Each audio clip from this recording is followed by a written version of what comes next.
Здравейте, скъпоценни приятели! Поздрави на всички в мощното име на нашия Господ Исус Христос.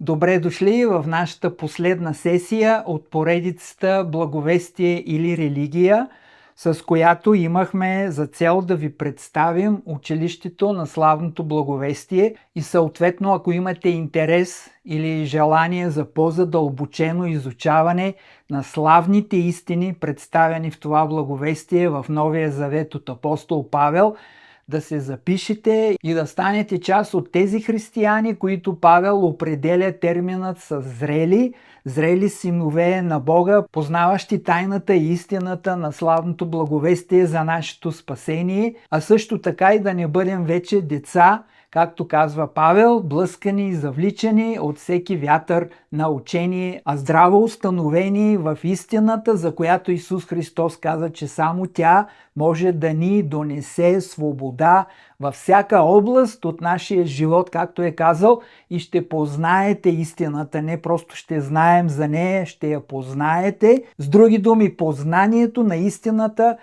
е това, което въвежда силата на тази свобода в живота ни. Слава и амин! Добре, Бенджи доста неща каза за разликата между благовестие и религия, но аз също исках днес да вкарам много набързо една кратка сентенция за какво представлява точно религията, защото, както знаете, има и добра религия, има и лоша религия. Това да си религиозен означава да вярваш в Бога, да си активен във всички църковни събития, дейности и неща. В това, разбира се, няма нищо лошо, но има съответно в тялото Христово едно поведение и разбиране относно как да живеем християнския живот, което не е правилно. Именно тази религия неправилна и неточна, погрешна, бих казал, ние визираме и искаме на всяка цена вярващите да избягват, съответно като познават, отново повтарям, истината на благовестието. Добре, ето с няколко думи относно религията, това неправилно разбиране, което някои вярващи все още практикуват и което според истините на благовестието не е правилно и не е прието пред Бога.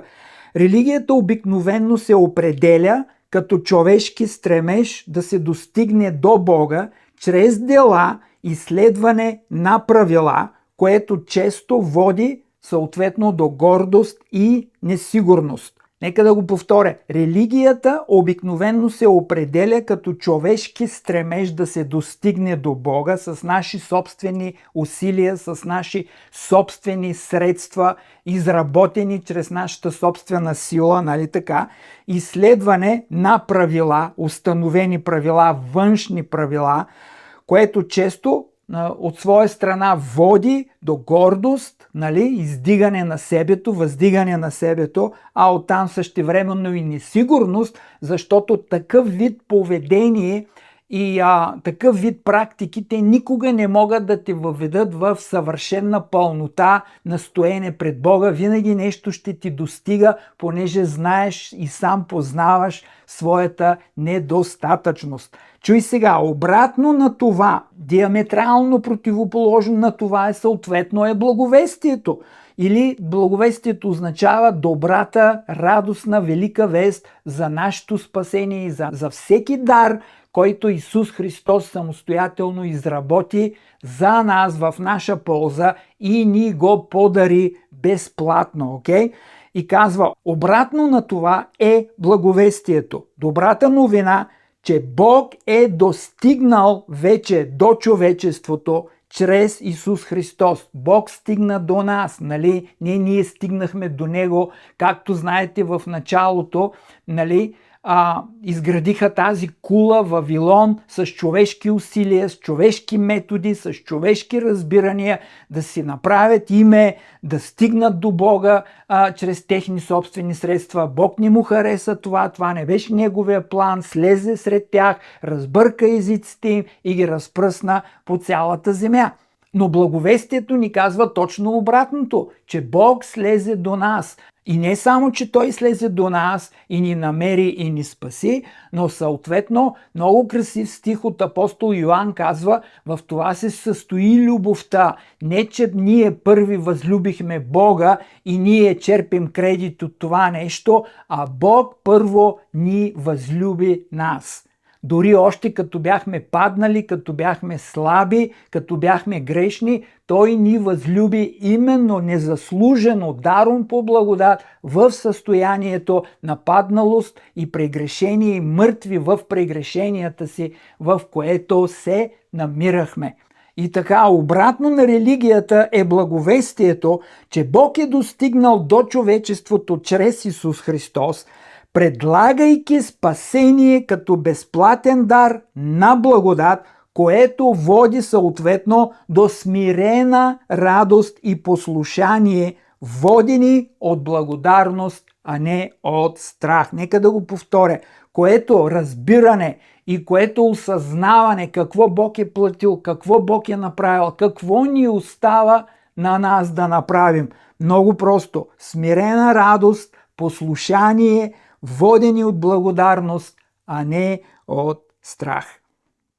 И тия неща, скъпи приятели, с които ви занимаваме и представяме вече 4-та сесия, са изключително важни. И аз откровенно мога да кажа, че за тия 4 сесии ние само драскаме по повърхността и не можем всичко в дълбочина да обхванем, да представим и да покрием. Затова именно ви каним, ако искате, имате желание, отново запишете се в училището, защото там надълго и на широко разглеждаме всяка отделна тема, така както апостолът ни я представя систематично. Амин. И както казах, важни са тия неща, защото апостол Павел във 2 Тимотея, във 2 глава, 15 стих ни казва на Тимотей: старай се да се представиш на Бога одобрен работник, който няма от какво да се срамува, като излагаш право словото на истината. Излагаш право словото на истината.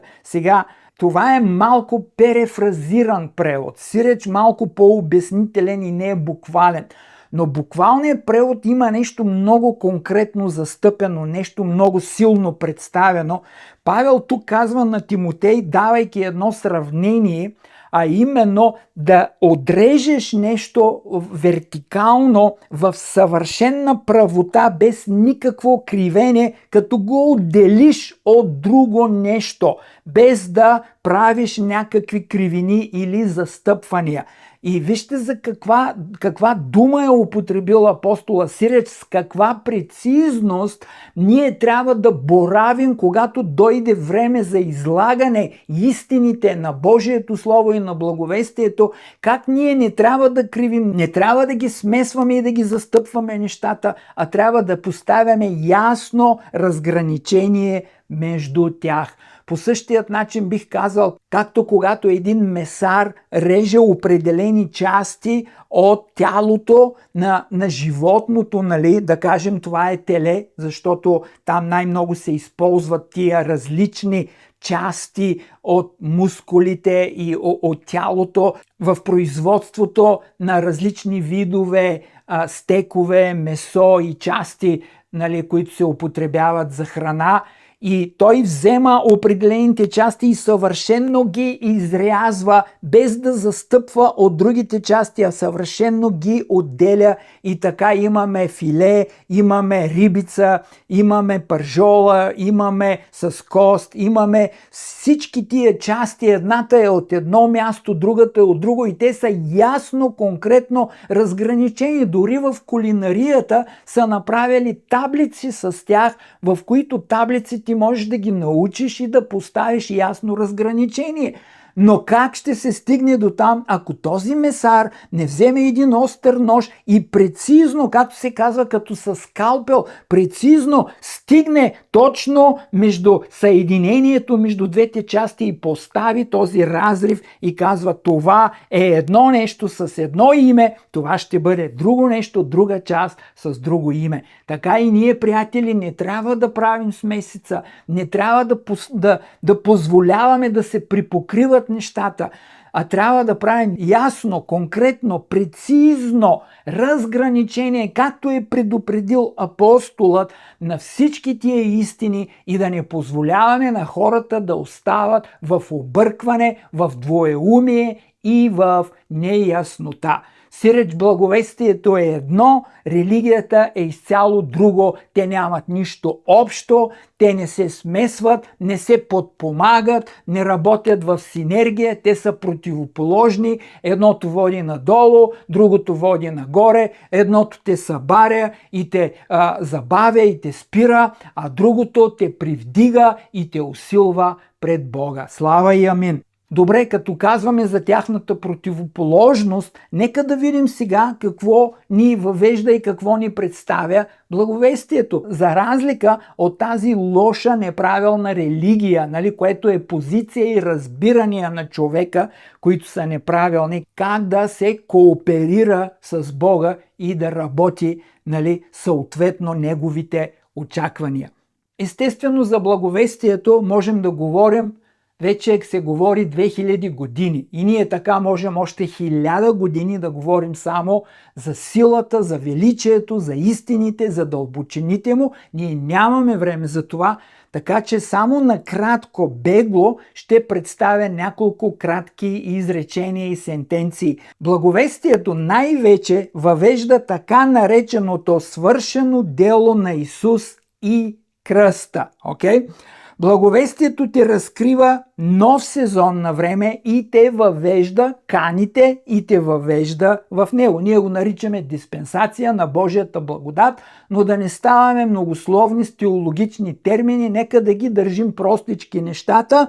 Разкрива ти нов сезон на време, на Божие благовремие и съответно те кани да влезеш и да участваш в неговите ползите на този сезон и на това време, което Бог ти предоставя. Айде да ви припомня точно на това място малко подкрепа. Исус, след като беше предаден Йоан на властта, той дойде в Галилея, проповядваше Божието благовестие и чуйте какво казва. Времето се изпълни за новия сезон, за новата диспенсация и Божието царство наближи. Покайте се и повярвайте в благовестието. Сиреч Исус казва, дойде времето за изпълнение на обещанията, сега се обърнете, покаяние означава също да смениш гледната си точка, да насочиш вниманието си, очакванията си към въвеждането на новия сезон, на новото време и нещата, които той има да ти представи и да приемеш чрез вяра това благовестие, сиреч тази блага вест, която ще касае позицията, статута и живота, съответно, на хората и на вярващите пред Бога. И така, нека да повторя, благовестието въвежда така нареченото свършено дело на Исус и кръста. Благовестието ти разкрива нов сезон на време, в което нещата се постигат на различна основа и по различен начин и на различна основа от тази на предишният сезон, на предишното време. Ние просто го казваме Стария завет и Новия завет. Съответно имаме нов свещеник, ново свещеничество, имаме нов начин, по който Бог общува, приема хората, общува и се кооперира с тях тук на земята. Така че тия неща ни разкрива съответно благовестието, нов сезон на време, в което нещата се постигат на различна основа от тази на предишната диспенсация на Стария завет и закона, също, а именно как даром, с няколко думи просто, Павел го казва много ясно в Римляни, даром, това е дар, това се предоставя даром, незаслужено, безплатно, по благодат, по Божие благоволение и по щедростта на неговата милост и благоволение към човека, а също така не само даром, по благодат, но казва апостолът чрез вяра. Сиреч необходимо е начинът по който ние влизаме, начинът по който се съединяваме и приемаме сега това предложение на Бога е чрез вяра, е чрез покорно съгласие и съдействие с това, което ни се представя като вест и като информация стигнало до нас.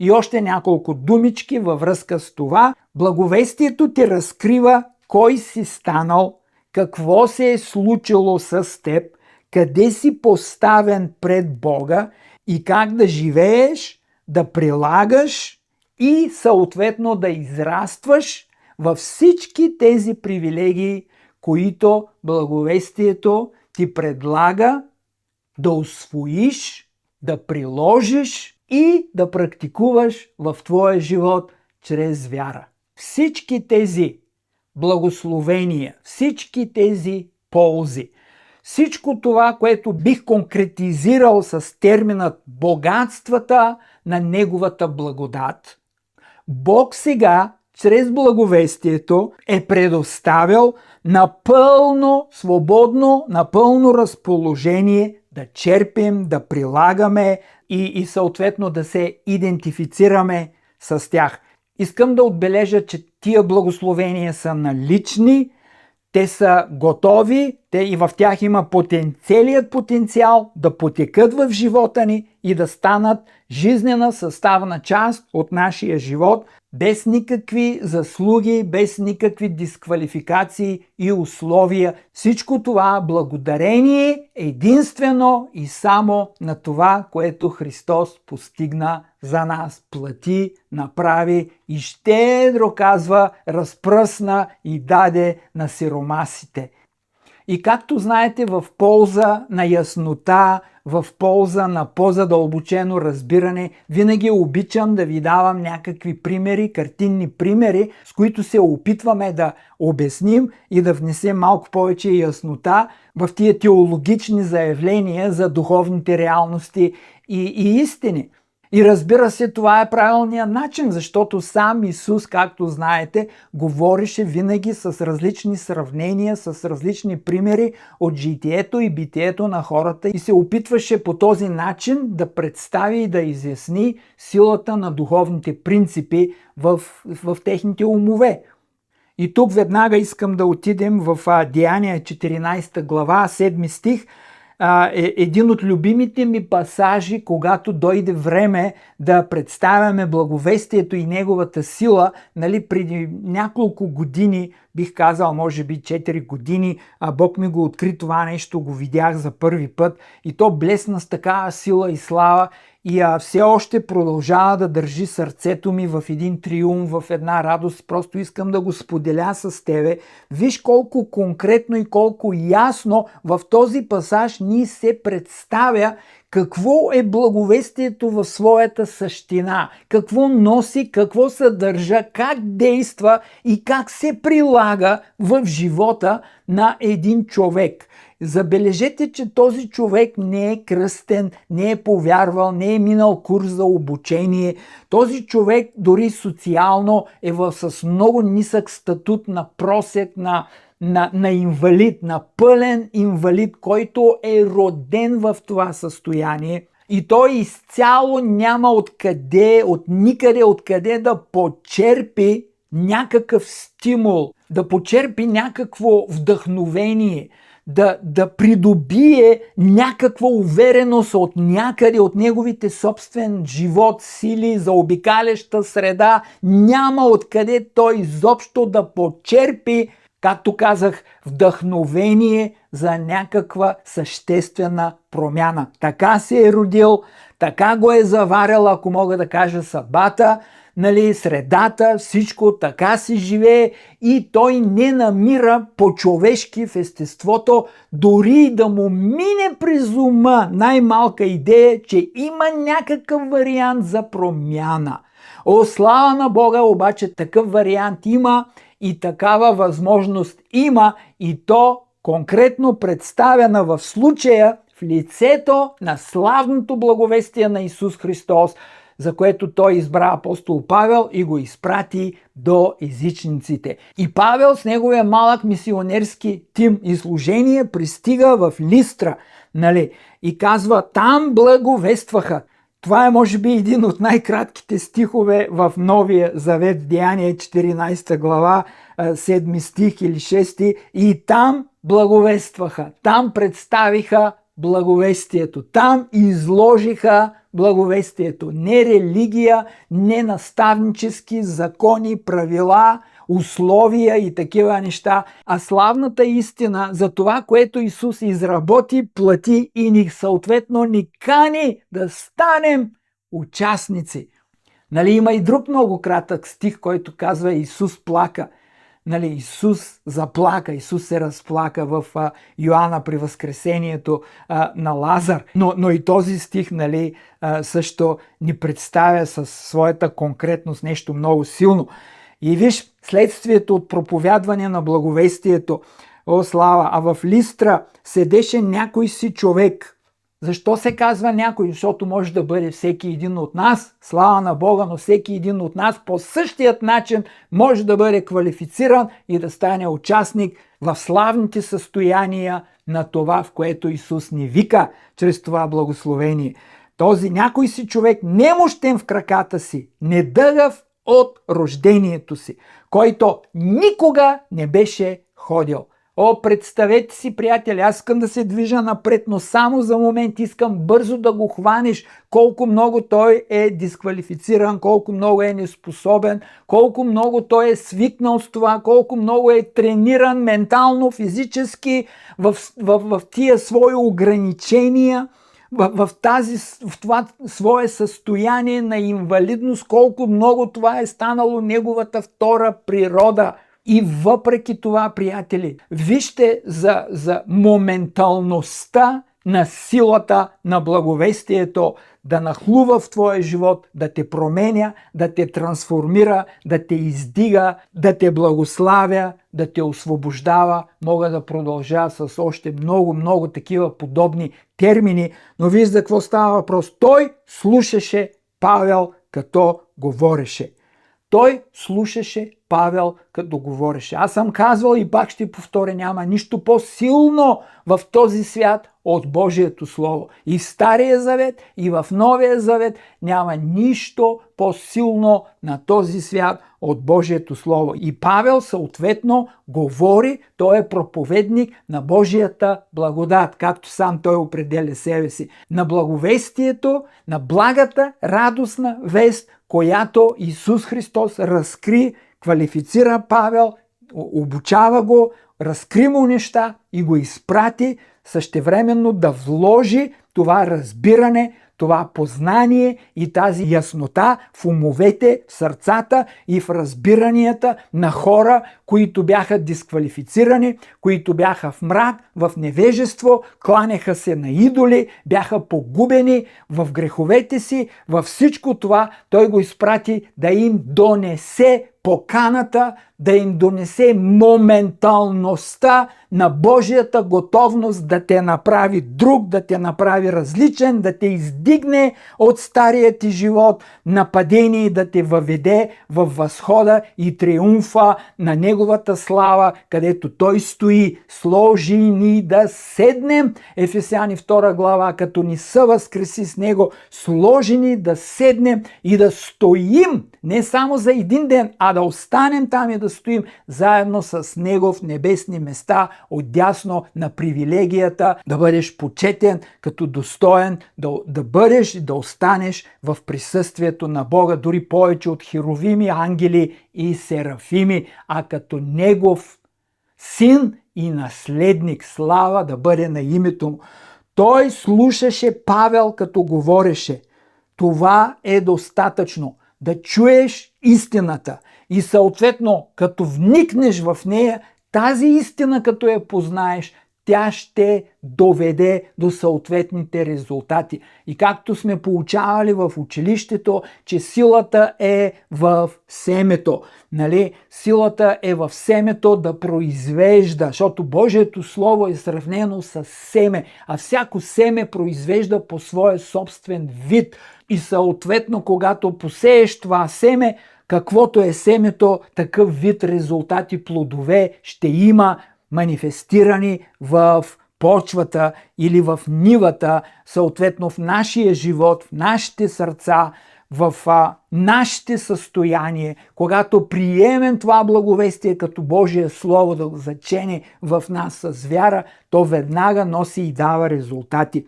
Той слушаше Павел като говореше, а Павел като се зря в него и видя, че има вяра да бъде изцелен, каза със силен глас: стани на краката си. И той скочи и ходеше. Сега ние естествено обичаме да прехвърляме тук резултатите от случилото се върху властта, помазанието и апостолството на Павел, но в този случай, скъпи приятели, не е изцяло Павел. В този случай е първо благовестието оповестено, силата на благовестието и проповядване на помазаника, зачване с вяра, простичко само приемане, безпрекословно послушание, това, което ти се представя като информация, и то веднага като семе започва да произвежда своя род, започва да произвежда своя вид, започва да произвежда съответните плодове и резултати, и Павел се яви само последният катализатор да го прояви това нещо на повърхността. Естествено, това нещо беше вече в него, защото той видя в очите му, той видя в изражението му готовността, промяната, която, забележете, беше резултат от случващото се и случилото се вече в него, в резултат на това семе и неговата сила.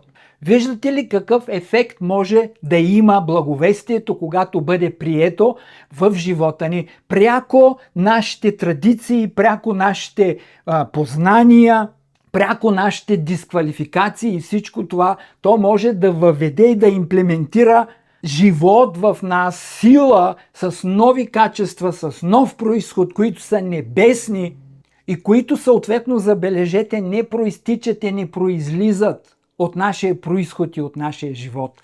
И това естествено е библейски пример, нали, с което всички сме съгласни, но аз веднъж чух един действителен случай, който има някакво подобие с тази случка. Става въпрос за една църква, в която един проповедник е бил поканен да послужи, известен, но няма да казвам името му, с цел да не ставаме тенденциозни.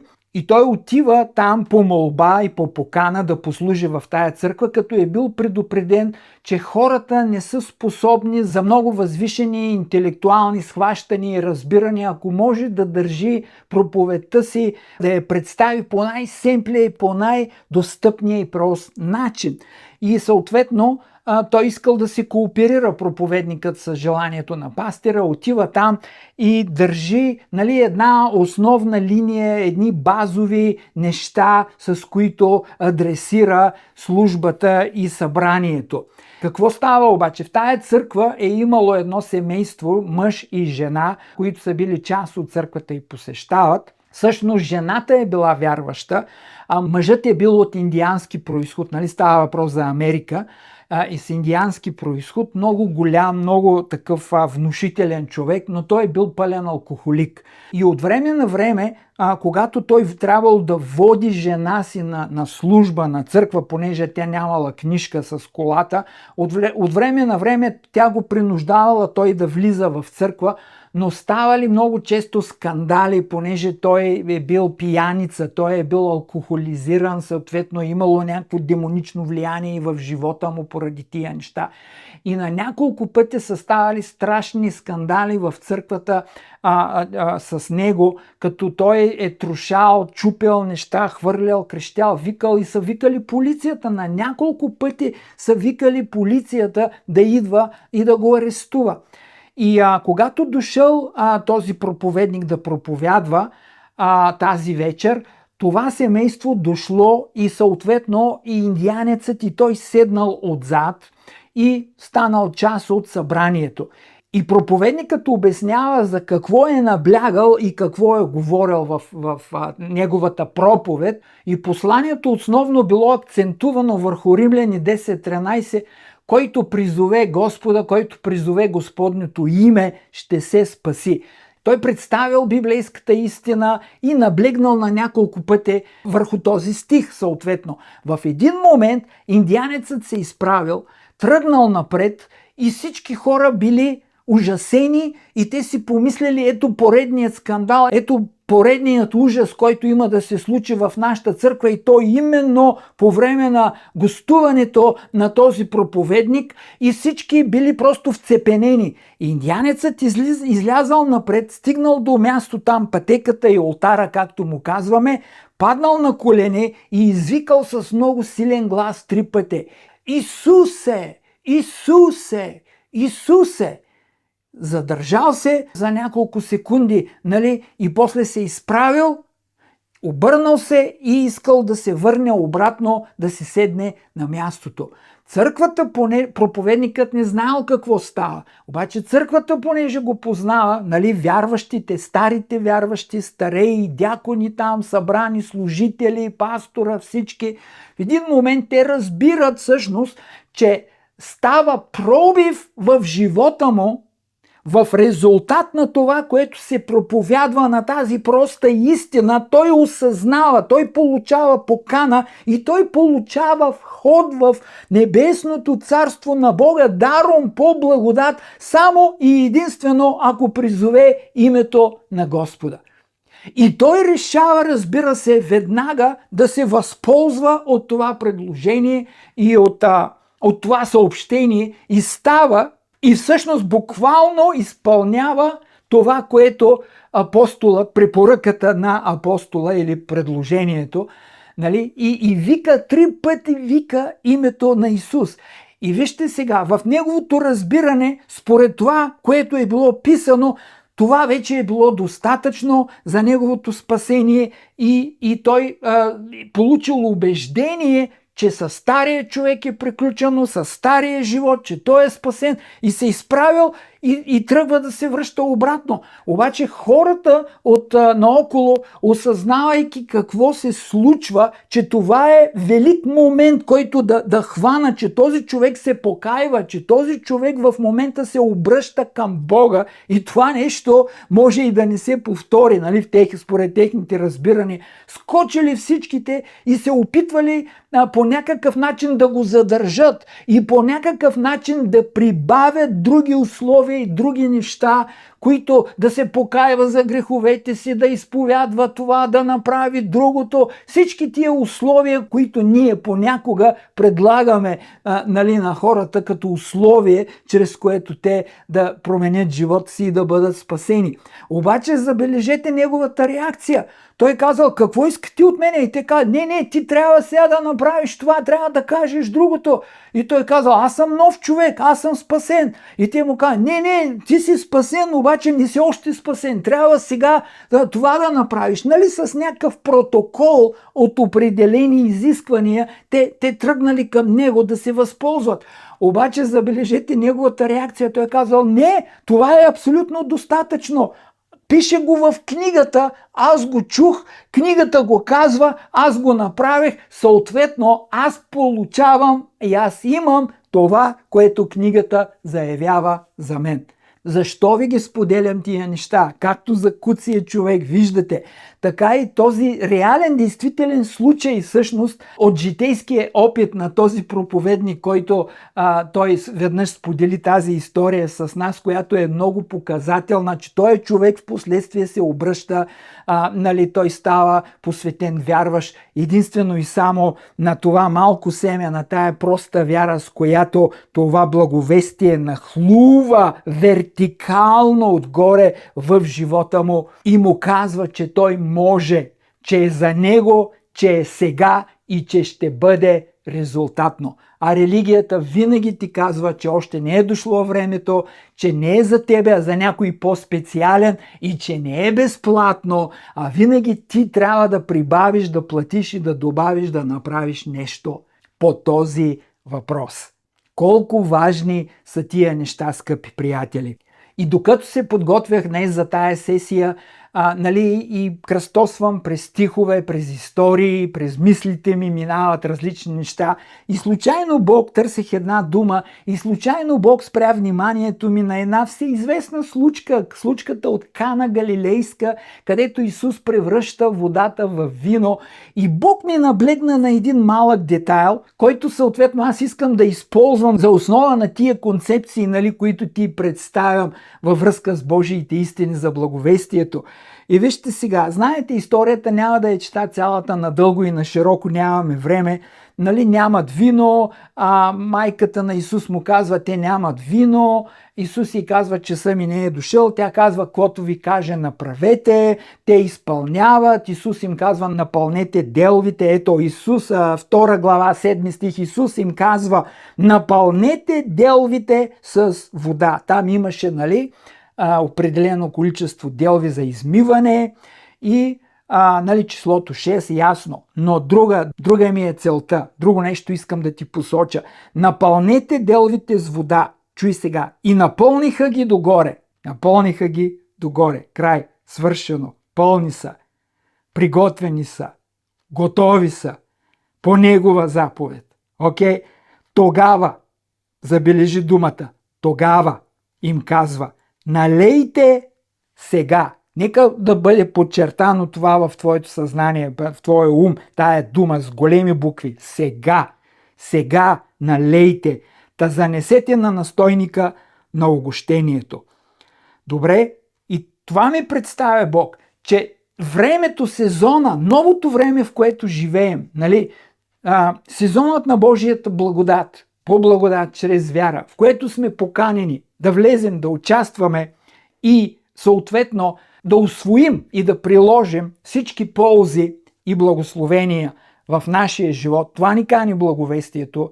Както скуция човек за нов живот, за изцеление, той придоби не от свои собствени разбирания, от това, което му се представяше в Божият служител, идвайки от Бога тази покана и Бог го направи, съответно, както с този индианец, който пак Божието Слово кани с тая простота и той разбира настойчивостта, но съответно и простотата на ефекта, който ще се яви в живота му и той се възползва и го прилага. По същият начин и тук Бог ми показа, тази случка няма да я тълкуваме надълго и на широко, но Бог променя функцията на съдовете от старото, което е външно умиване, в новото, което е за вътрешно консумиране, прилагане и усвояване, вътрешно ставащо част от тебе. Плюс това, едното съдържание е земно, другото съдържание е с небесен, ако мога да кажа, произход и естество, свръхестествено, в което тези гости, чрез тия служители, сега се поканват да почерпят сега. Сега е този момент, сега е това време, което е пълнота на разположение. Имаме пълнота на разположение, защото делвите, забележете, са пълни догоре. Напълните ги догоре. Имаме изобилието на Неговата благодат. Имаме пълнотата на Христос за всичко необходимо за живота и за благочестието. И къде е поканата? Аз го видях просто. Сега казва, след като го има, след като е направено, създадено, след кръста, след плащането на цената, след възнесението му, той изпрати пълнотата на Бога в лицето на Святия Дух да обитава в нас и да обитава с нас, да я почерпим вътрешно и да стане част от нашия живот. И тук казва, сега налейте и занесете на настойника. Тогава им каза, налейте сега да занесете на нас. Колко красив пример е това, във връзка, представяйки ни картинно Защото това е чудото, което отваря вратата. Това е явяването на Божията слава. Това чудо, тази демонстрация, тя е пророческа, нали? Като Бог ни показва, че старите неща, функции, практики за очистване и за придобиване на статут ще бъдат отмахнати и ние ще бъдем направени участници и съучастници в нещо ново, което се нарича Божието естество. Колко красиво е! И нали, те напълниха и занесаха и после настойникът е изумен и казва: всеки човек слага първо доброто вино и по-долното, след като се понапият, ти си задържал доброто вино до сега. Това извърши Исус като начало на знаменията си и яви славата си. Колко важно е да разберем, че до сега си го задържал, но сега вече е на разположение. Колко важно е да разберем, че до сезона на Божията благодат, до кръста, нали, беше едно, но сега Бог ни кани, Бог ни прави оча. Той задържа идването на Христос до определено време, в което Божието Слово се казва на определеното от Бога време. Няколко пъти се набляга, акцентува това Слово в Новия Завет да покаже, че е изпълнение на Божия сезон, на Божието намерение, на Божия план, че това е специфично, планувано, преднамерено и по същият начин беше задържано до момента, в който Исус не каза на кръста: свърши се, възнасям се при Отца после възкресението. Слава да бъде на Бога, приятели, за тая пророческа картина и за това божествено, господно настояване под формата на покана за да влязат в сега, в това, което е налично, в това, което е предоставено, създадено изцяло от Него. Забележете, че нямаха. Забележете, че бяха стигнали до някакъв банкрут, до някаква липса, в която те нямаха откъде да вземат, да снабдят и да почерпят. Но Бог се намеси по свръхестествен начин и снабди, и съответно не само напълни догоре и снабди, но естествено веднага покани те да станат консуматори и участници, което говори за жертвата, говори за кръста и за всичко онова, в което Той ни е поканил да станем участници. И аз, приятели, във връзка с всичко казано до тук, с тази пророческа настойчивост и покана на благовестието, с тази дума сега участвай, сега черпи от ползите на всичко това, което аз платих, създадох и предоставих за вас, искам да ви покажа поне на няколко места, защото на десетки места в благовестието се набляга и се акцентува да разберем, че този сезон, че тия възможности, че тия реалности са сега на разположение, че сега трябва да се консумират и ние да ги прилагаме в живота си съответно. Сиреч няма нищо, за разлика от това, което религията казва, няма нищо в момента, което теб да те дисквалифицира, да ти пречи, да ти казва и да ти набляга, че не ставаш, че не можеш. Напротив, Исус се погрижи за всички наши дисквалификации и стана за нас отворена врата, през която ние да влезем, пак повтарям, даром по благодат, чрез вяра. И във връзка, пак казвам, с това сега исках просто да ви представя няколко пасажа от Божието Слово, да видите колко пъти и колко настоятелно апостолът ни набляга за тази настояща реалност и възможност. А също исках да отбележа, че тази покана на думата сега се среща най-вече в най-теологичните, в най-дълбоко теологичните послания в Римляни, в Галатяни, Ефесяни, Колосяни, в които Павел излага естествено схемата, планът на нашето спасение и неговата славна величина, нали, в която сме въведени чрез Христос.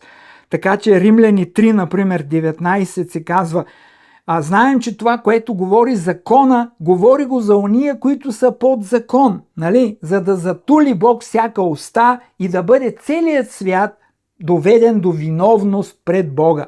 защото нито една твар няма да се оправдае пред него от делата на закона, включително ти и аз, който слушаш, и аз, който проповядвам, слава на Бога, понеже чрез закона бива само познаване на греха. О, слава да бъде на Бога, приятели, че законът не е нашият спасител и Мойсей не е нашият спасител. Исус е този спасител и благовестието. Слава на Бога, законът само ще те направи да познаваш греха като дървото за познаване доброто и злото. Чуй сега, а сега, казва апостолът, нали? И без закон, а друг превод казва отделно от закон, абсолютно независимо и самостоятелно от закон, се яви, стана възможна, стана явена, предоставена Божията праведност, за която свидетелствуват закона и пророците. Праведността на Бога чрез вяра в Исус Христос за всички и на всички, които вярват, защото няма разлика. Виждаш ли Божието сега? Виждаш ли настоящата реалност и момента на благовестието, в което то те въвежда и ти представя, че е отделно от квалификации и от дисквалификации на закона, а е изцяло положено на делото на Исус Христос и всичко, което Той е платил. И това е Божията праведност, приятели, която се е явила. Тя е настояща, тя е явена, тя е на разположение, отделно и без закон на всички, които вярват. Добре, в полза на времето няма да се задържа много. Тук бих останал до края на сесията, но трябва да се движа напред. Римляни 5 глава, виж от 8 стих. Но Бог доказа своята любов към нас това, че когато бяхме още грешници, Христос умря за нас. Слава да бъде на Бога. За това много повече сега. Още повече сега. Чуйте, ако Бог можеше да ни квалифицира и да ни приеме в Христос Исус и поради Христос Исус, още докато бяхме паднали, дисквалифицирани, грешници, мъртви в прегрешенията, противни на Божието естество, врагове по разположение на делата си. Ако Той можеше тогава, казва, да покаже и да доказва своята любов към нас, нали, в Христос, като Той умря за нас, казва колко повече сега, много повече. Ние живеем в тая настояща реалност. Това вино, тая пълнота, това ново вино, тази нова реалност, тази нова пълнота на разположение, което е Божие снабдяване, а не човешка недостатъчност от предишното и външно умиване временно за даденият момент да се представиш чист, а това е вътрешна промяна, която трае за вечен живот. Слава на името му. Колко повече сега, когато сме оправдани чрез Неговата кръв, ще се спасим от гняв чрез Него. Защото ако бяхме примирени с Бога чрез смъртта на Неговият син, когато бяхме неприятели, аз го казах вече, нали, пак ще го повторя, колко повече сега, когато сме примирени. Първо, че сега настоящият сезон, нали, на благовестието за твоята квалификация да бъдеш приет и спасен от Бога, и после казва, освен сегато казва и че сме вече в това, ние сме примирени. И трябва какво? Да се съгласим, да го усвоим и да дойдем на това място с вяра и благодарност, на което Бог Отец ни е поканил да дойдем чрез Сина си. И после продължава и не само това, но се хвалим и в Бога чрез нашият Господ Исус Христос, чрез когото получихме сега това примирение. Колко пъти забележи? 1, 2, 3 пъти го повтаря и освен това добавя, че сме и че получихме, което означава то вече е наше. Колко пъти го набляга апостола, за да разберем къде живеем, както ви казах в началото, какво представя религията и какво представя благовестието, къде ни кани, какво въвежда в нашия живот, какви ползи и резултати съответно за нас. Римляни 6.22. Но сега освободени от греха и станали слуги на Бога, имаме плода на святост, чийто край е вечен живот. Сега сме освободени от греха.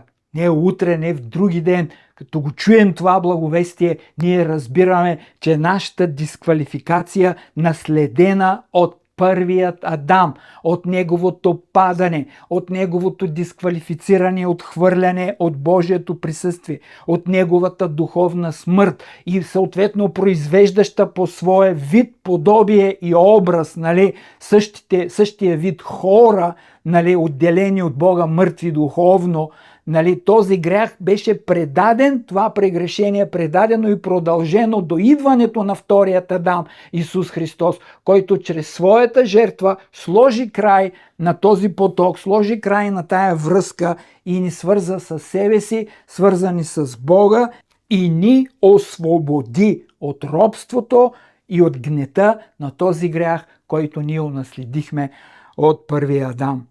Аз естествено мога да продължа, ви казах, с много такива стихове от Ефесяни, от Галатяни, че сме освободени от греха, че сме освободени от стария ни живот, унаследен от Адам, че сме освободени от тъмнината и властта и сме станали светлина. Но аз ще завърша с най-любимият ми стих от Колосяни 1 глава 21 стих от Нов жив превод, където казва: това включва и вас, това включва и вас. Всички уния хубави неща, където горе Павел декларира, това включва и вас, които някога, забележи, някога бяхте далеч от Бога, бяхте негови врагове, отделени от него чрез злите си мисли и дела. Чуй сега, но сега. Това е благовестието. Когато го чуеш, ти си готов да станеш като куцият паралитик на крака. Ти си готов веднага да започнеш да упражняваш нов вид живот, нови състояния, нови резултати, нови способности, непривични за теб преди малко, роден в тази дисквалификация и неспособност, но чрез благовестието направен триумфиращ, радостен участник във всички ползи и във всички благословения, които той те покани и изработи за тебе. И ето какво казва Павел в Колосяни. Но сега той ви примири със себе си, чрез смъртта на Христос, тялото му. В резултат на това, има резултат на това, което Христос направи, в резултат на това той ви е довел в своето присъствие. И вие сте свети и безупречни и ви е направил да стоите пред него без нито един единствен недостатък. И някой казва: чакай, ти не познаваш живота ми, всичко. Момент, не се гради изцяло и само на твоето поведение. Поведение се очаква да бъде съответно на това, което вече е станало вътре в теб. Но това, което е станало вътре в теб, то е, което Бог те определя, те идентифицира, то е, което Христос изработи, вложи в тебе и съответно, както казва Павел, ти вмени в сметката на твоята идентичност.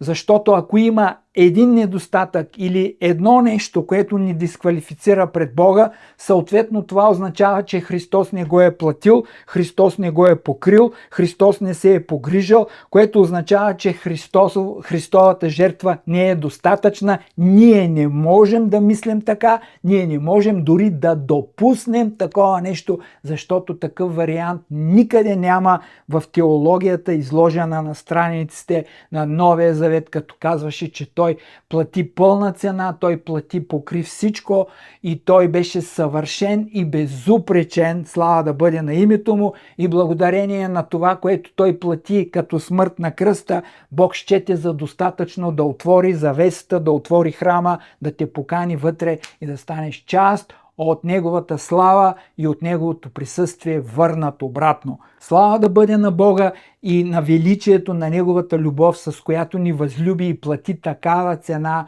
за нас, за да можем ние да станем, отново казвам, участници и съучастници, наследници и сънаследници на всичко, с което Той удостои като позиции, като царство, като бъдеще своят син, а нас пък съответно направи сънаследници с него.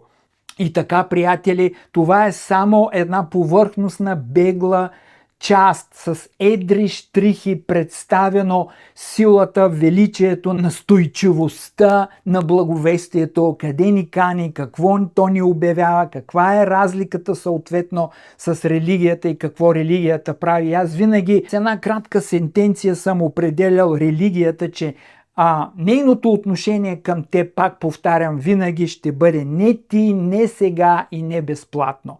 Сиреч за всяко нещо, за което ти решиш евентуално да получиш от Бога, като полза, като привилегия, като благословение, лошата религия и врага ще използва винаги да те дисквалифицира, да те ограби, да те лиши, защото той, казва, е крадец. И съответно да ти отнеме наградата в Христос Исус, като ти казва, че не е дошло времето, а благовестието казва сега. Като казва, че не ти, а за някои по-специални и за специална група, Павел това нещо абсолютно го премахва като условие, като казва, че езичниците и всички ние обикновени и роби, и господари, и бедни, и хора в заеми, и без значение на нашия социален статут, всички ние религиозни и невярващи сме поканени в Христос да станем едно тяло, да станем един дом и да станем едно царство съответно.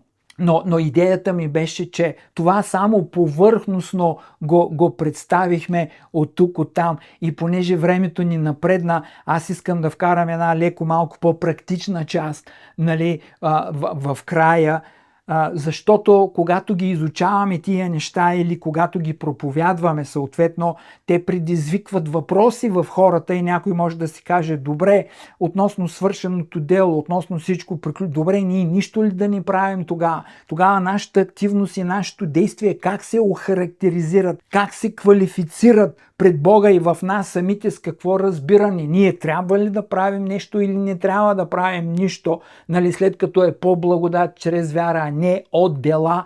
Ние трябва ли да имаме дела или не трябва да имаме дела?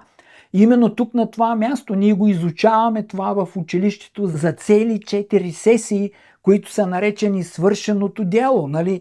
Но ние нямаме време тук, нито това е целта. Но аз накратко просто исках да ви кажа, че има огромна разлика, която апостолът поставя между това, което е свършено и не се очаква от нас да работим там, и от други неща, в които ние сме поканени да бъдем активни.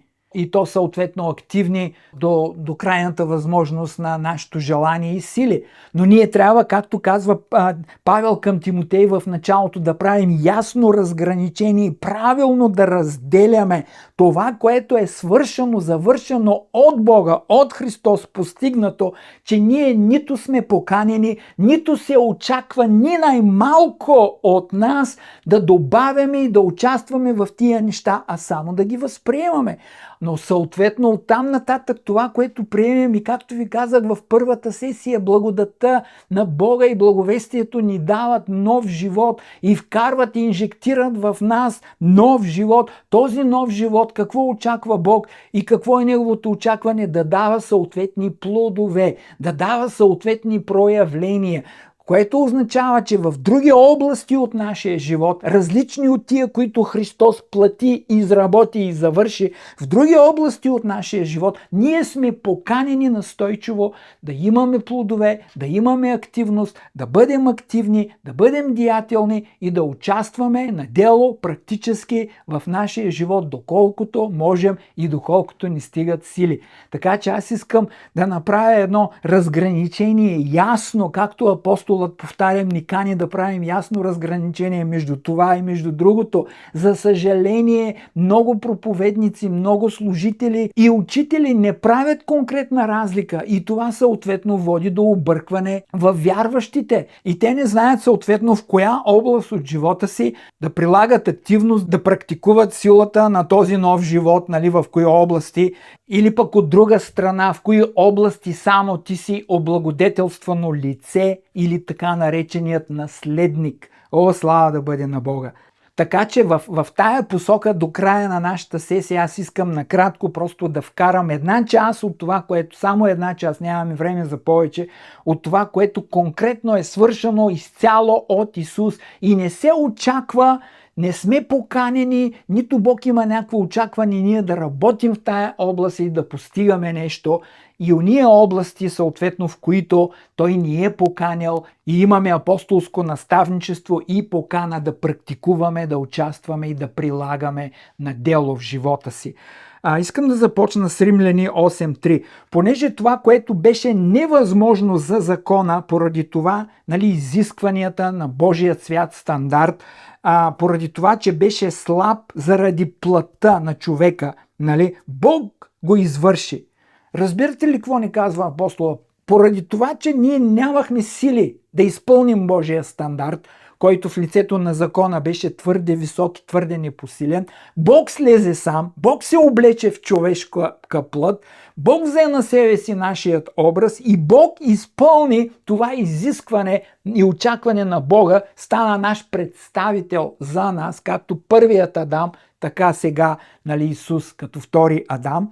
Бог го извърши, като изпрати сина си в плът, също като нашата, заради греха, осъди греха в неговата плът, приключи с наказанието, с осъждението, с всичко, новородини, примирини, всички тия неща. Но защо го казвам?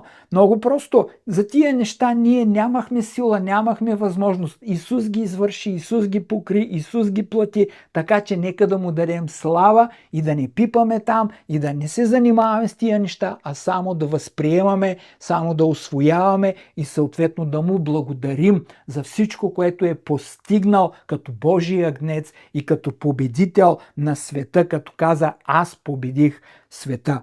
Или пък 1 Петрово 2 глава 24, който сам понесе в тялото си нашите грехове на дървото. Така че ние като сме умрели за греховете по този начин, сега да живеем за праведността, с чиято рана вие и оздравяхте. Какво казва апостола? Сам самостоятелно, на английски е в себе си, сам по себе си. О, слава да бъде на Бога, понесе нашите грехове, нашите прегрешения, нашите дисквалификации и недостатъци на дървото. Всичко плати, всичко покри. По този начин Той ни примири. И сега какво? Умряхме за това нещо, изчезна това нещо. Повече ние заедно с тая смърт бяхме кръстени, казва Павел, в тая смърт. Не просто кръщение в вода. О, слава да бъде на Бога за кръщението в смъртта и възкресението на Христос, които са естествено съвсем друго ниво на разбиране какво се случва с твоята идентичност, твоята нова идентичност и с теб самия като дете на Бога и като вярваш, И казва да живеем сега за праведността, която Той е положил в нашия дух и в нашето ново създание, което сме станали. Слава да бъде на Бога. И съответно, с която рана вие оздравяхте. И така минавам към един кратък списък с неща, които са свършени, приключени за нас. Ние с нищо там не можем да прибавим, да добавим. Както казвам, нито се очаква, нито си поканен. По-добре не пипай. Например, на първо място, нашето привеждане и довеждане и представяне пред Бога, без недостатък, както го казахме в Колосяни 1.22, съвършени, без дисквалификации, поради това, което Христос постигна. Сега ние сме приведени и представени пред Бога. Това не са наши усилия. Ние сме вече там. Сиреч ние не живеем така, за да стигнем до Него, но поради това, че Христос дойде при нас, стана част от нас, живя като наш човеците, плати цената, сега Той стана врата за нас. Казва, никой не идва, забележи, не казва, никой не идва в небето, в рая, освен чрез мен, а Той казва, никой не идва при Отца. Никой не идва при Отец, освен чрез мен. Той стана врата, за да ни приведе при Бога. Чрез Него ние вече сме дошли, ние вече сме пристигнали. Не е необходимо да постиш, не е необходимо да работиш по този въпрос за приближаване. Какво е необходимо? Какво? Ами много просто, вярвай благовестието, вярвай предоставената вест и съответно прилагай в живота си. Работи, изхождай от тази позиция, че ти си вече с Него, че ти си вече при Него и именно от тази позиция, от тая платформа, ти обратно се връщаш в нормалния си живот, като съединен с Него, като екипиран с Него, като направен един, който притежава съюз духовно с Бога. И виж какво казва Първо Петрово, защото Христос един път пострада за греховете, един път платено достатъчно праведния за неправедните, за да ни приведе при Бога, бивайки умъртвен по плът, но оживотворен по дух.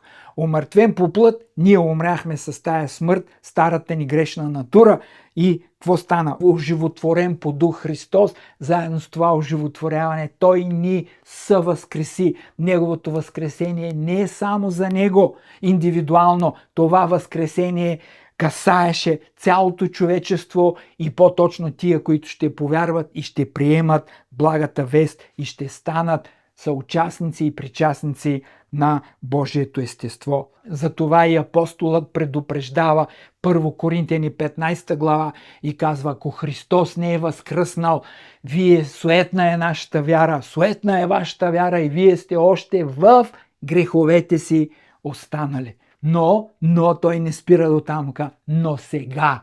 О, слава на Бога, отново и отново благовестието набляга за сегашният момент, готов на разположение. Но сега, казва той, Христос наистина е възкръснал. И ако Той е умрял, и ако Той е възкресен, къде? Това ни привежда нас пред Бога, бивайки умъртвен по плът, но оживотворен по дух.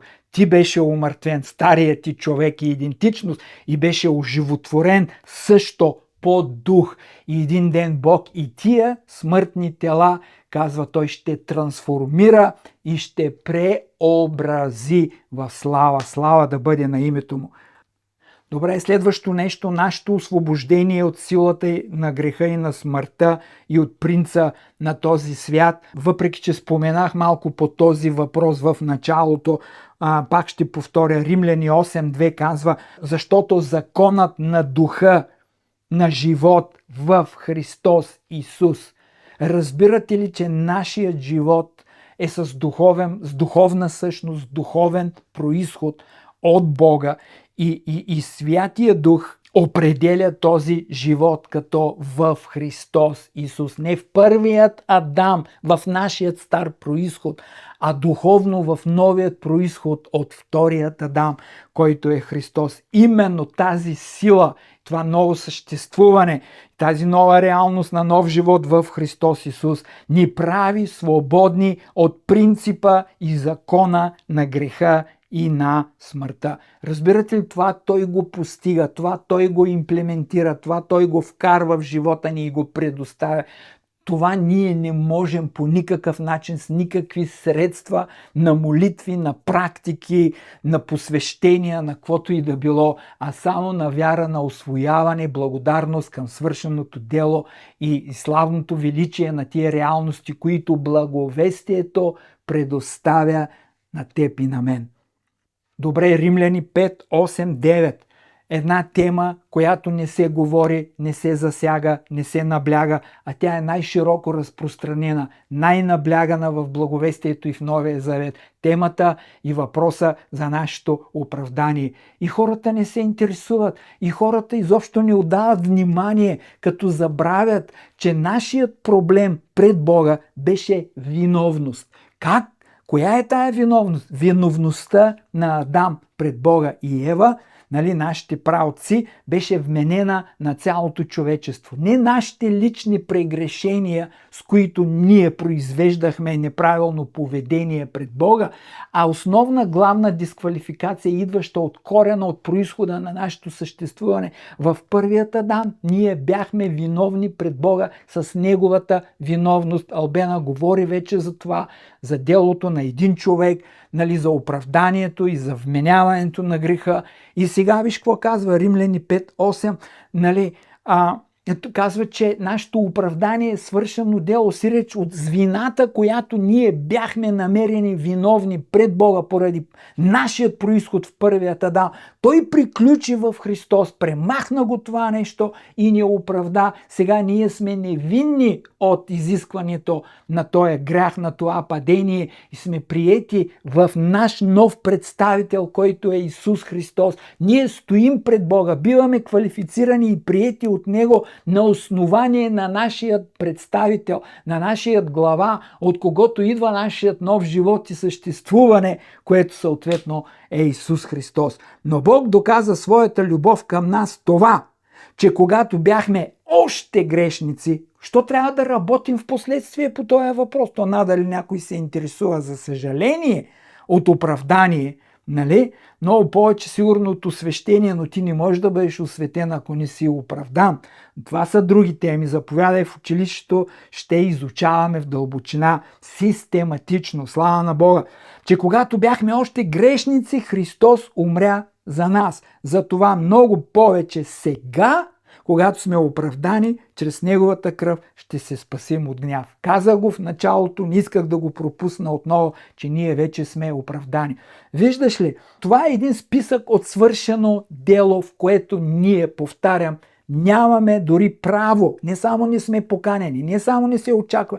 Нямаш и право, нито възможност да постигаш, да добавяш, да прибавяш. Това е опус Dei, това е Божие дело, това е изцяло Негово дело, Негово постижение. Ние само сме лица, които се облагодетелстват от ползите.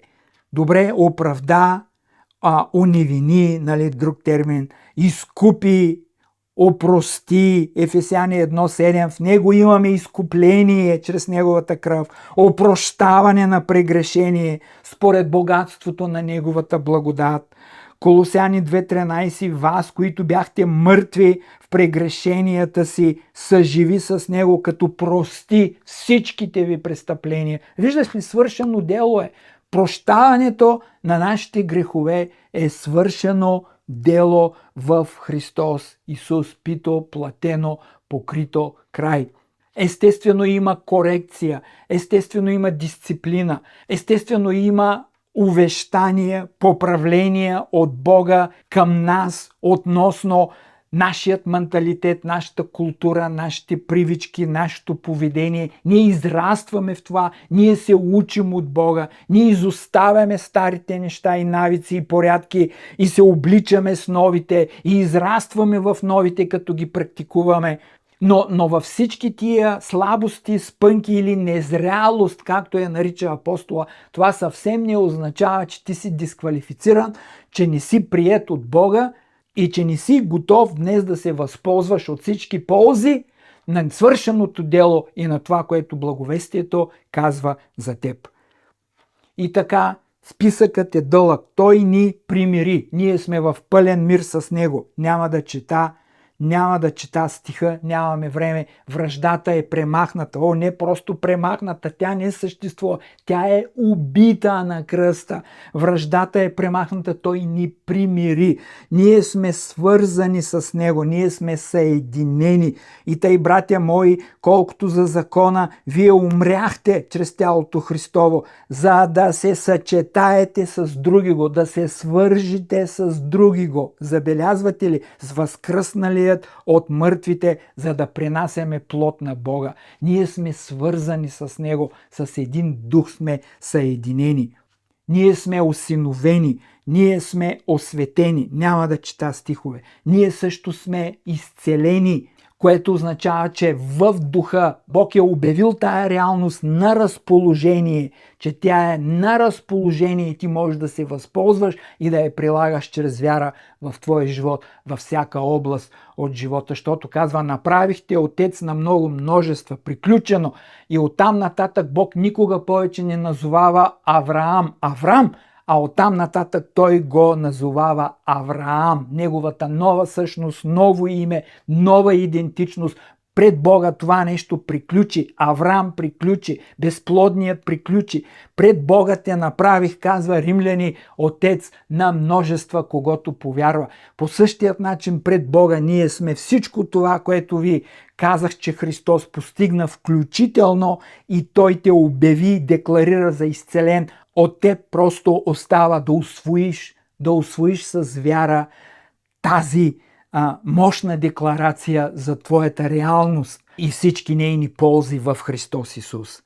И така, приятели, списъкът е дълъг. Аз ще спра до тук с това, което е свършено.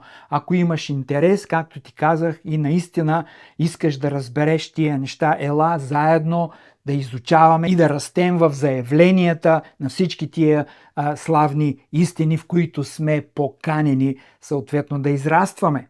Просто накрая исках с няколко думи също да спомена и това, което се очаква от нас, това, в което сме поканени да бъдем активни, участници, да практикуваме на дело. Не всичко е закон, не всичко е заповеди, нали? Не всичко е свършено дело. Има неща, които Бог назовава плодове и Той ги очаква. Резултати, ефективност, проявление, бих го нарекал, на силата, на новия живот, на способността, на потенциала, който Той е вложил в нас като нови създания. Ние не сме вече роби, ние не сме вече стария човек, ние не сме вече погубени в тъмнината и поробени. Ние сме освободени, ние сме съединени с Него, ние сме направени Негово отражение, да отразяваме Неговата слава.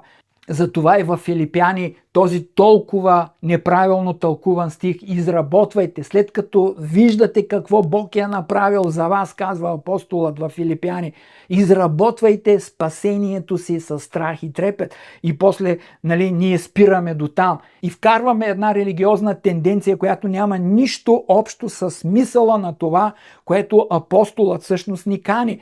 Сиреч, изработвай със свои собствени усилия и поведение, изработвай статута на твоето спасение, позиция и приемане пред Бога, което е немислимо в светлината на свършеното дело и всичко онова, което ви четах до тук, защото спираме в тълкуването на този стих до там и ни продължаваме, като казва, защото Бог е който прави това във вас. Да го искате, да го желаете и да го практикувате. Разбирате ли къде стоят, че Бог е в нас, Бог го е вложил, Бог го е дал, Той те е екипирал, Той те е снабдил, Той те е направил победител отвътре. Нормално е Той да очаква от теб проявление на тая сила, на нейната мощ, на този нов живот, на повърхността на твоя живот. Отново казвам, маниери, навици, поведение. Естествено, че трябва да бъде променено. Не за да придобием статут, а защото сме придобили. Не за, а от позицията на от позицията на това, което сме станали и извикани, ние съответно да освободим на повърхността на нашия живот. Думата е подвеждаща, думата на български е подвеждаща, изработвайте, означава да хвана един чук и една пила, и да изработя една заготовка, нещо със свои собствени усилия, но гръцката дума няма това в предвид. Гръцката дума се има в предвид да правим неща в резултат на нещо, което Бог вече прави, да го искаме, да го можем, да го желаем и да сме способни. Той иска просто да го приведе на повърхността, да го яви всъщност на повърхността на нашия живот. Както ви говорех и в предната сесия, с която започнахме за новия живот, за новото блюдо, за новите бадеми, за новото естество на клонките. Всичко това е нормално да се очаква проявено, защото си жив, защото си свободен, защото си светлина. Нормално е Бог да очаква това от теб. И аз съм дал този пример в училището. Ако ти си купил мощна кола, няма да казвам марка, за да не ставам тенденциозен, много мощна кола, спортна, именно с спортен характер. И ти един ден тръгнеш да караш тая кола, нали, ти няма да имаш поведение, не вдигай много обороти, може да издухаме двигателя или може да щупим някой спирачка, нещо да стане тук. Не, ти знаеш, че тази кола е направена именно с тази цел да показва спортен характер и характеристики на пътя и динамика съответна, която липсва в другите модели автомобили. Нормално е шофьорът в даден момент на дадено безопасно място, нали, да практикува за малко или за повече тази мощ, тая сила, нали, има писти, има и спортни коли, на писти се състезават. Нормално е да потърсиш пълният потенциал в това, което е вложено, а не да я караш като една семейна малолитражка, нали, и да я пазиш да не вдигне повече от 3000 оборота. Разбирате ли колко елементарен пример ви давам, че е нормално Бог да ни призове, и това не е закон. Това не е закон, това е призив към явление на същината на твоята нова същност, нали, да се прояви. И за това Павел казва: изтрезнейте за праведността и не съгрешавайте повече. Какво означава? Елате на себе си. Не помните ли, казва на друго място, забравихте ли? На 4-то място казва: не знаете ли какво се случи в Галатяни, в Римляни, тия призиви, в Коринтяни, той ги отправя, извиквайки тяхната идентичност, извиквайки новата идентичност, новата сила, новия статут и състояния, които са ти дадени. Изхождайки от това знание, от това познание, от тази позиция, искам да ти кажа, по съвсем друг начин човек практикува победоносен живот. А иначе само да ти бият по главата с обвинения и дисквалификации, колко си недостоен, колко повече трябва да постигаш, а колко малко си направил, не стават нещата по този начин. А как стават? Стават по апостолския стандарт, посочвайки, призовавайки и изявявайки превъзходствата, които Бог е положил в теб. Ако аз стоя до този шофьор и кара тая кола много бавно, много мудно, аз мога да кажа, се обърна към него нормално: няма ли да настъпиш малко, бе? Няма ли малко да настъпиш? Все пак това е еди си каква кола. Настъпи малко така, нека да тръгнете, да и се отворят малко клапите. Нормално е Бог, като те е направил вече победител, като те е свързал с Христос, който победи света. Нормално е Бог да те призовава и да те потиква към проявлението на тия мощни славни дела. И както ви казах, много накратко ще застъпя някои неща, в които сме поканени да практикуваме, да прилагаме, да проявяваме, да бъдем активни области в живота ни, които нямат нищо общо с старата схема на закона, нали, а които сега проистичат като резултат от нашето ново вътрешно естество. Така, кое не е завършено дело? Нашето преобразяване на външно поведение, вътре в духа, ние сме съвършени и завършени, окей? Но на повърхността на нашия живот ние имаме усвоени, унаследени от раждането ни в Адам несходства и несъвършенства. В тази област именно ние сме поканени да преобразяваме, да трансформираме нашето външно поведение, култура, облекло, обноски, речник, начин на живот. Ами нормално е, приятели. Защо? Много просто. Павел казва: преди бяхте тъмнина, сега сте светлина. Така че не участвайте и не практикувайте вече тия дела. И това не е закон, забележи. Това е призив за проявление на онова естество, което ти си станал сходен едно с Бога. Зато и казва да направили частите на Христос части на блудница. Колко практично той изобличава коринтяните в това отношение.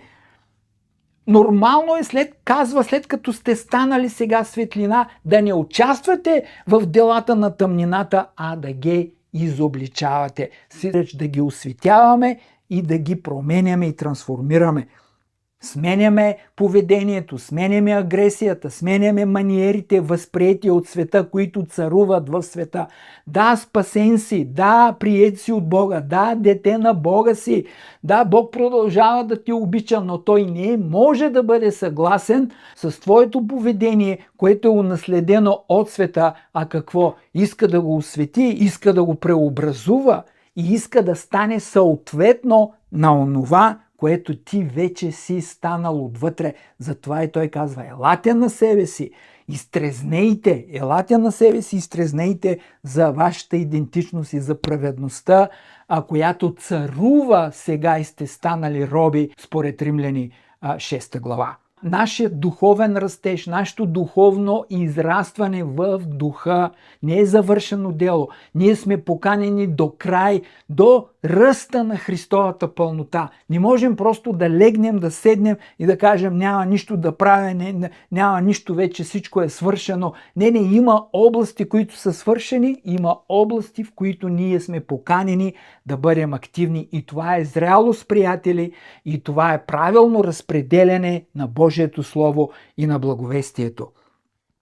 Други неща, в които сме поканени да познаваме истината с естественият ни ум да растем, което включва някаква дисциплина на активност, на изучаване, на слушане на Божието Слово и Неговото изучаване чрез различните форми, чрез които то ни се предоставя. Да бъдем покорни, да имаме покорство, да се предаваме. Нали казва: предавайте частите си, както ги предавахте вашите части на телата преди, на нечистотата и на неправдата, така сега предавайте частите си, защото сте станали Божията праведност в Христос Исус. Пак повтарям, не е заповед отвън, която да те дисквалифицира, а е покана, а е настойчивост, а е увещание от Святия Дух, от апостола, от бащинството на Бога към нас да растем и да израстваме в познание. Че дори и в земния живот един баща може да каже на детето си: няма ли да пораснеш? Кога ще пораснеш? Няма ли да станеш мъж най-накрая? Нали? Понякога децата ни предизвикват с детско незряло поведение. Ние не сме съгласни. Това не дисквалифицира нашите взаимоотношения на баща, син, на наследник, но не означава, че бащата ще бъде удовлетворен от това поведение и няма да направи всичко възможно детето съответно да израства в зрялост. Също така, ние сме поканени да се предаваме и да предаваме духовните състояния на мир, радост, вяра, сила от пълнотата и славата на духа в сферата на нашата душа и да ги синхронизираме с духовната реалност, като Павел го нарича плодът на духа е. Забележете, че повечето от тия неща, които той нарича плод на духа, са с цел по този начин, както са показани, мир, кротост, благост, всички тия неща, те са назначени да се проявят в нашия менталитет, в нашата менталност, в сферата на нашата душа. Така че, приятели, определено обновяването на ума, както виждате, не е завършено дело и пред теб има един голям хоризонт на израстване в тая област, която да даваш място на Святия Дух отвътре да превзема крепостите, да превзема старите маниери и порядки, за които вече говорих, и продължаваме да виждаме хора, християни в интернет, с такава форма на поведение и на менталитет, което няма как да бъде толерирано, отново казвам, не от законна дисквалификация, а от гледна точка, че това нещо е светско, това нещо е с друг произход, то произхожда от културата и от менталитета на света. Ти си от Бога, ти си роден от Бога, ти произхождаш от Бога. Твоят нов живот, твоето ново състояние и сила на живот са в Христос и произхождат, и рано или късно тия неща стигат в конфликт, като казва Павел за обновяването на ума, че той за естественият ум, че не се покорява на духа, рано или късно те стигат в конфликт. И познайте кой е назначен да царува, кой е назначен да управлява, кой е назначен да покаже надмощие, да превземе и да покори в послушание. Естествено, че духа, естествено, че духовният човек. Естествено, списъкът е дълъг и аз не мога всичко за толкова кратко време да засегна. Но искам да ви кажа, както нещата, които са свършено дело, приключено, касаещи нашите позиции пред Бога в Христос Исус, са дълъг списък, така е дълъг и списъка на ония неща, в които ние сме поканени да бъдем активни и да ги практикуваме. Какво да кажем за изпълвайте се? Заповедта да се изпълваме със Святия Дух. Не еднократно изпълване и после край вече си живея според както на мен ми е угодно, но трябва да отдаваме внимание, казва Слово, да отдаваме внимание и съобразителност, да не огорчаваме Святия Дух, се изпълваме с Него, да му даваме място, да растем в това отношение. Как се практикува това нещо, ако нямаш взаимоотношения, лични взаимоотношения с Бога? Ако не изучаваш Божието Слово, ние винаги казваме в училището, не чети Божието Слово, изучавай Божието Слово. Ние го наричаме молитвено изучаване. Даже, значи ти подхождаш с покорство, с трепет, с респект и страхопочитание, отваряш го като святото Слово на Бога, сядаш като Мария в Неговите нозе и на всичко си готов да кажеш: прав си, Боже, да и амин, с Теб се съгласявам, помогни ми да го приложа в моя живот до мярката и пълнотата, която ти носи радост и наслада. Защото, как го казва апостолът с една фраза и го заковава: ако по дух живеем, по дух и да ходим. Окей, живота ни по дух е завършено дело. Това, което не е завършено, е проявлението и изявлението да му даваме в живота си, в речника си, в маниерите си, в поведението си, в подхода си, отношението към света и всичката заобикаляща ни среда, да отделяме житото от плевелите, да отделяме светлината от тъмнината, да избягваме злото и да се стремим към доброто. Не пак повтарям по закон, а защото това вече е нашето естество. Ще им дам нов дух, ще им дам ново сърце, ще вложа нов дух в тях, ще им дам нов живот.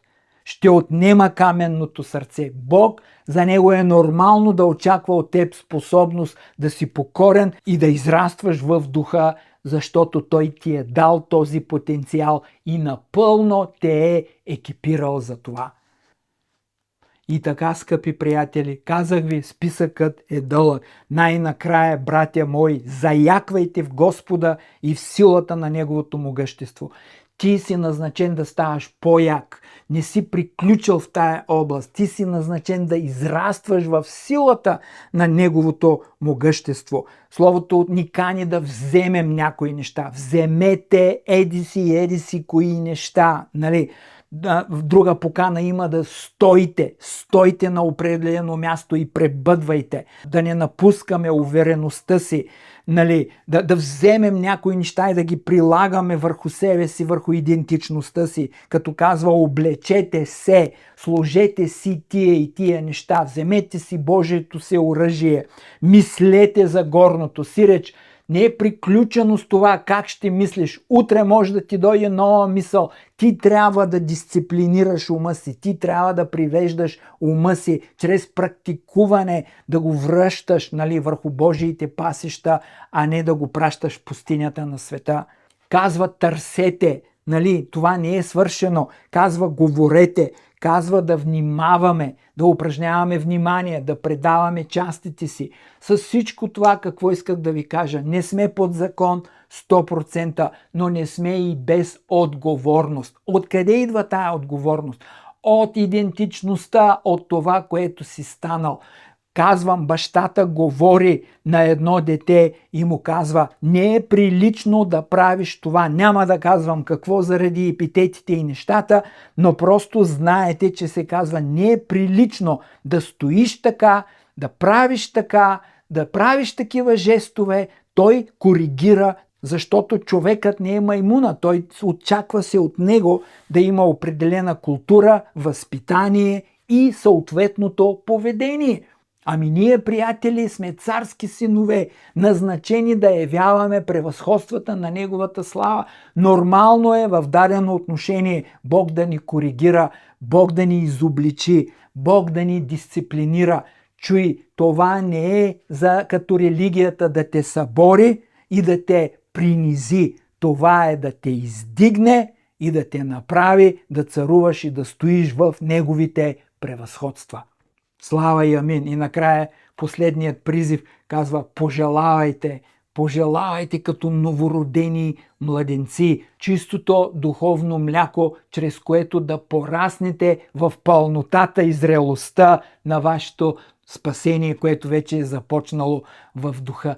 Както децата малките желаят и купнеят за това мляко, така и ние сме поканени да не бъдем незаинтересовани, апатични, а да имаме купнеж и да имаме желание, знаейки, че това произвежда съответни резултати в нас, когато го приемаме, когато го поемаме, защото е казал и ни е предупредил Исус: който има, ще му се даде, който няма, от него ще се отнеме и това, което има в момента. Сиреч, ако има желание, ако има ентусиазъм за повече, ще му се даде, ще му се прибави и ще израства. Ако няма, дори ще загубиш и това, което в момента имаш, защото, знаете, статичност няма. Или растеш и се развиваш, или просто намаляваш и се смаляваш. Добре, скъпи приятели, искам да ви благодаря с цяло сърце за подкрепата на всички ученици, които са стотици през всичките тия години. Обичаме ви, благодариме ви, на всички вас, които бяхте участници в тия сесии, с вашето внимание, с вашата подкрепа и интерес. Също благодарим с цяло сърце. Повторихме го много пъти, накрая информация ще има. Ако ти си заинтересован от тия велики истини на Божието благовестие, да се запознаеш с тях и съответно да започнеш да ги прилагаш в живота си на ново равнище, заповядай, пиши ни на лични. Добре си дошъл. И с това, скъпи приятели, приключваме. Желая ви успешен сезон и победа във всяка област от живота ви.